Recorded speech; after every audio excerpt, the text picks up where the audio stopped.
Continue reading from Srimad Bhagavad Gita as it is. We are on chapter 1 on text 37 to 38. Yadi api etena pashyanti lobo pahata chetasaha kulashaya kritam dosham mitra drohe cha patakam katham na jneyam asmabhihi papad asman nivartitum kulashaya kritam dosham parasyadibir janardana. O Janardan, although these men, their hearts overtaken by greed, see no fault in killing one's family or quarreling with friends, why should we, who can see the crime in destroying a family, engage in these acts of sin? A Kshatriya is not supposed to refuse to battle or gamble when he is so invited by some rival party. Under such an obligation, Arjuna could not refuse to fight because he had been challenged by the party of Duryodhana. In this connection, Arjuna considered that the other party might be blind to the effects of such a challenge. Arjuna, however, could see the evil consequences and could not accept the challenge. Obligation is actually binding when the effect is good. But when the effect is otherwise, then no one can be bound. Considering all these pros and cons, Arjuna decided not to fight. So Arjuna is saying, although he's a Kshatriya, and when a Kshatriya is challenged to a fight or gambling, they can't refuse. That's the Kshatriya dharma. That is according to the religious principles of being a Kshatriya. But also it said that when the effect is going to be such a disaster, then they can refuse. A Kshatriya can refuse in that circumstances, seeing that the result of engaging in such a warfare is going to be very, very disastrous. So Arjuna is putting forth this point. Kulashaye pranashyanti kula dharma sanatanaha dharma naste kulam kritsnam adharmo abhi bhavati uta. With the destruction of the... So now Arjuna is giving the reasons, what he's saying, that on what basis the effects are going to be disastrous, what disastrous effects will be there of the war. So with the destruction of the dynasty, the eternal family tradition is vanquished, and thus the rest of the family becomes involved in irreligion. In the system of Varna Sharma institution, there are many religious principles. There are many principles of religious traditions to help members of the family grow properly and attain spiritual values. The elder members are responsible for such purifying processes in the family, beginning from birth to death. But on the death of the elder members, such family traditions of purification may stop, and the remaining younger family members may develop irreligious habits and thereby lose their chance for spiritual salvation. Therefore, for no purpose should the elder members of the family be slain. So what is Arjuna saying is that, in this war, so all the elders of the family are going to be destroyed. They are going to be killed. And then when there are no elder members of the family to guide properly to the younger people, what are the family traditions, what are the values, how we should act properly, how we should not act, how we should take up spirituality. So he's saying this whole family tradition will be vanquished because there's no elder person to guide the younger person. And then because there is no spiritual guidance, there's no moral guidance, there's no this traditional guidance, what will happen is the younger people are going to engage in sinful activities. They will not know how to act. They will engage in all kinds of sinful activities, meat eating, gambling, intoxication, and illicit sex. Because the family tradition is going to be gone. And that's what we are seeing now in this Kali Yuga. What Arjuna was saying 5,000 years ago, we can see now we do not have the Varna Sharma system. We do not have the elders guiding the younger generation in spiritual life. The family tradition is not there anymore. the tradition which would help in purification of the members. You know. So then, reading on, adharma bhavat Krishna pradoshyanti kula striyaha strishu dushtashu varshneya jayate varna shankaraha. When irreligion is prominent in the family, O Krishna, the women of the family become polluted, and from the degradation of womanhood, O descendant of Vrishni, comes unwanted progeny. So what he's saying that then, so the family values are not going to be there anymore. You know, the elders are not there, so there is no family values. The younger generation are engaging in sinful activities. So then what happens? One of the religious principle is to take care of women. So they will not take care of women. Women always need protection. We need protection from the unscrupulous men, because men are always wanting to take advantage of women. And so there will be no protection for the women. It doesn't mean in a bad way. In fact, it means in a very good way, to give the woman the emotional love, the emotional space, the love, the guidance that she needs. Not this got degraded later on, that, oh, women should be bound up and not given their independence to do the things. That's just a perverted way by unscrupulous men. No, when women were protected, they were given the proper respect in society. They would be, even there were gurus, women gurus were there. There were women ruling the kingdoms. So, but because of this unscrupulous men, what they say artificially, they want to break the chastity of women, and then from there comes unwanted population that is not wanted. So good population in human society is the basic principle for peace, prosperity, and spiritual progress in life. The Varnashrama religion's principles were so designed that the good population would prevail in society for the general spiritual progress of state and community. Such population depends on the chastity and faithfulness of its womanhood. As children are very prone to be misled, women are similarly very prone to degradation. Therefore, both children and women require protection by the elder members of the family. By being engaged in various religious practices, women will not be misled into adultery. So it's why do women need protection? Because we are innocent. Children are innocent. Similarly, women are innocent. So we get easily carried away in the talks of other men who want to take advantage of us, who want to not give us our equal rights, in fact, you know. So according to Chanakya Pandit, women are generally not very intelligent and therefore not trustworthy. So how do we take this? Oh, how can you say women are not intelligent and not trustworthy? How can you say that? Why only men are intelligent? No, because we are innocent like children. So we can get easily, because we are very emotional. We see somebody will give us a sob story and we'll become so emotional and start believing them. You know, oh, really this, and that person might be just cheating to get our sympathy. You know, it might not be true at all.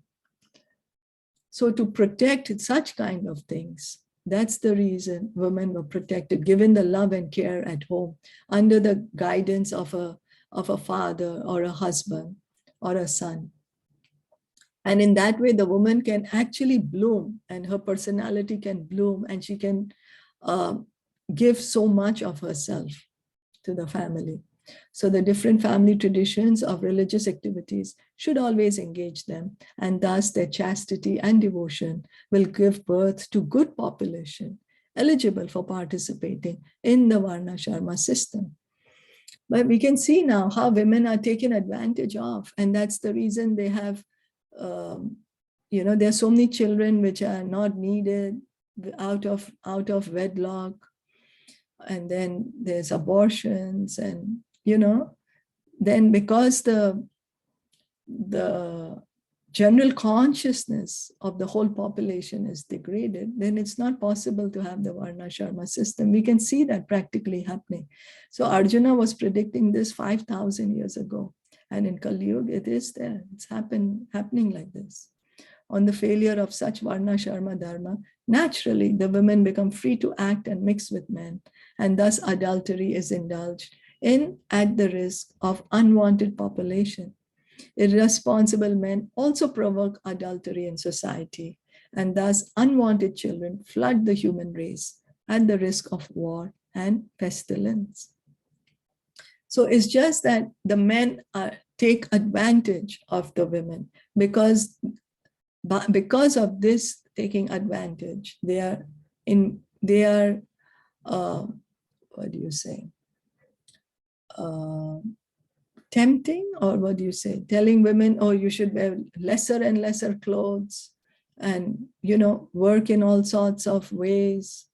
It is all this is happening in Kali Yuga because of these unscrupulous men. They're destroying the chastity of women. Any questions, comments? Anything to add? No, all good. Yeah.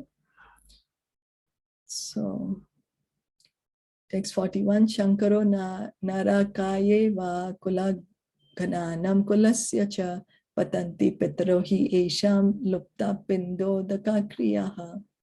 An increase of unwanted population certainly causes hellish life, both for the family and for those who destroy the family tradition. The ancestors of such corrupt families fall down because the performances for offering them food and water are entirely stopped. So Arjuna is continuing that with the destruction of family tradition, what will happen? He's saying, according to the rules and regulations of fruitive activities, there is a need to offer periodical food and water to the forefathers of the family. So this is like how we have the Shraddha ceremony. This offering is performed by worship of Vishnu because eating the remnants of food offered to Vishnu can deliver one from all kinds of sinful reactions. Sometimes the forefathers may be suffering from various types of sinful reactions, and sometimes some of them cannot even acquire a gross material body and are forced to remain in subtle bodies as ghosts. Thus, when remnants of prasadam food are offered to forefathers by the descendants, the forefathers are released from ghostly or other kinds of miserable life. Such help rendered to forefathers is a family tradition, and those who are not in devotional life are required to perform such rituals. So, those who are not in devotional life means if somebody is not taken up the process of bhakti, of hearing and chanting, then what they have to do? They have to offer the Shraddha ceremony. And what is that? That food should be first offered to Lord Vishnu, and then it should be offered to the departed souls, so that by accepting the remnants of Lord Vishnu, by accepting the prasad of Lord Vishnu, the departed soul can be relieved from their suffering condition. They might be in some hellish, in some hellish planet, or they might be even ghosts. So by offering them Vishnu Prasad, they are relieved. But if somebody becomes a devotee, so let's read on. One who is engaged in the devotional life is not required to perform such actions. Simply by performing devotional service, one can deliver hundreds and thousands of forefathers from all kinds of misery. So one who becomes a devotee, who takes up the process of bhakti seriously with determination, who's engaged in bhakti, just by engaging in bhakti, he's doing the biggest, highest service for his forefathers, his ancestors, for the departed souls, just by being a devotee. Just by being a devotee, he's, getting them released of their sinful reactions. So in Bhagavatam 11.5.41, Devarishi Bhutapta Nirnam Pitrinam Nanking Karonayam Rinina Charajan Sarvatmanaya sharanam sharanyam gato mukundam parihritya kartam.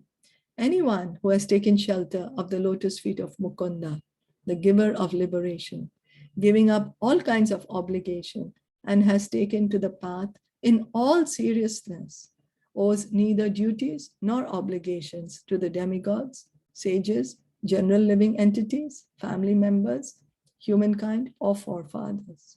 Such obligations are automatically fulfilled by performance of devotional service to the Supreme Personality of Godhead. So Bhagavatam says that if one has taken up a devotional path in all seriousness, like with determination, has taken up with full faith, and has taken the shelter of lotus feet of Krishna. Here Krishna is called Mukunda. Mukunda means one who can give us liberation. Only Krishna can give liberation. No one else can give liberation. If someone has gotten this firm faith at the lotus feet of Krishna, taken deep shelter at the lotus feet of Krishna, and then and what is he doing? He's engaging in bhakti, hearing and chanting, worshipping the deity, serving the devotees. Then he has no obligation to separately worship the demigods, separately worship the forefathers, separately worship all the living entities. Why? Because a pure devotee, actually, he respects everyone. He does not disrespect anyone. He's respecting everyone. And his consciousness is, because he's Krishna conscious, he's acting for the benefit of everyone. So all these are automatically fulfilled. All these obligations are automatically fulfilled just by becoming a devotee of Krishna. As also Lord Nishingadev, when he was asking Prahlad Maharaj, Prahlad Maharaj kept asking him, Nishingadev kept asking Prahlad that, ask me some benediction. I'm pleased by you. Ask me, I want to give you some boon. Prahlad said, no, I don't want any boon. Otherwise, it will be like I'm doing business with you, that I'm being your devotee so that you can give me something. Then Nishingadev said, no, but still ask me. I want to give you something. So then Prahlad said, okay, I don't want anything for myself. You just deliver my father. He was a great demon. I don't know where his karma is going to take him. He'll suffer, I don't know for how long. So you please help him, give him liberation. So Nishingadev said, because you're a pure devotee, you're, I don't know how many generations did he say, 7 or 21, before and after you are already delivered, because you're such a pure devotee. So we should try to become devotee. That's the best service we can do to our family members also, to our parents, our forefathers, and our future generations, just by becoming a devotee of Krishna. Any questions or comments? No, all good. Okay, so we'll stop here for today. Okay. Bhagavad Gita ki jai, Srila Prabhupada ki jai, Gaura Premanande, Hari Hari Bol.